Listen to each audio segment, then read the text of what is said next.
આજરોજ મહીસાગર જિલ્લાના ખાનપુર તાલુકાના બાબલિયા ગામે ચૈતરભાઈ વસાવા સાહેબ, વલસાડ જિલ્લાના ધારાસભ્ય અનંત પટેલ તેમજ લુણાવાડાના ધારાસભ્ય ગુલાબસિંહ ચૌહાણ દ્વારા આવી રહેલ 6 ડિસેમ્બરના રોજ મહીસાગર જિલ્લા કલેક્ટર નેહા કુમારીના વિરોધમાં ભવ્યથી ભવ્ય આંદોલન કરવાનું આહવાન કરવામાં આવ્યું છે. તો આ આંદોલનમાં તમામ ભાઈઓ બહેનો વડીલો અવશ્ય બહુ મોટી સંખ્યામાં ઉપસ્થિત રહ્યા હતા.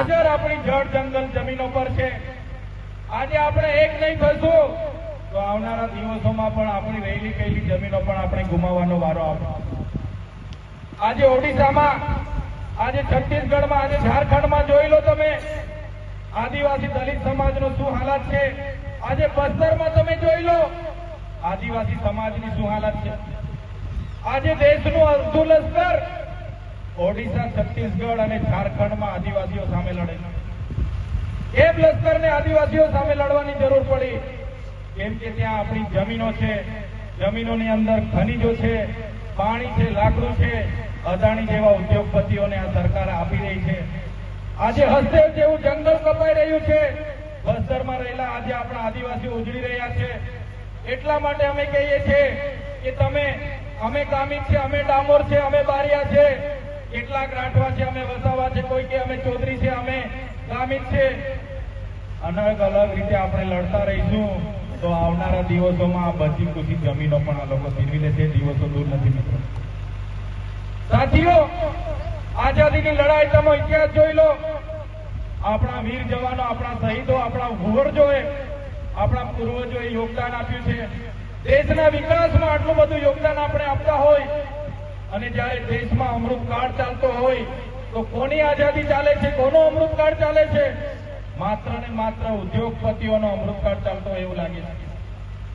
એટલા માટે કહીએ છીએ મિત્રો કે સરકાર જાણી જોઈને આદિવાસીઓ સાથે ભેદભાવ કરી રહી છે. તેની સામે આપણે એક થવાની જરૂર છે. કોણ ડામોર, કોણ પારઘી, કોણ રાઠવા, કોણ બારિયા, કોણ ગામેથી, કોણ વસાવા, કોણ ચૌધરી, કોણ ગામે, કોણ તળવી, એમ કરીને આપણે લડાવવાનું નથી. આપણે આપણી આદિવાસી તરીકેની આપણી અસ્મિતા બચાવવા માટે, બહાર આવવા માટે તૈયાર થઈ જવું પડશે. આજે અમે ધારાસભ્ય બન્યા છે.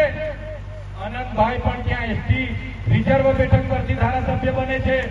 હું પણ ડેડિયાપાડા આદિવાસી રિઝર્વ બેઠક પરથી ધારાસભ્ય બનું છું. પાર્ટી કદાચ મને ટિકિટ આપી દે પણ જે દિવસે મારો જાતિનું સરસી હું ત્યાં ના મૂકું તો મારું ફોર્મ પાસ થવાનું નથી.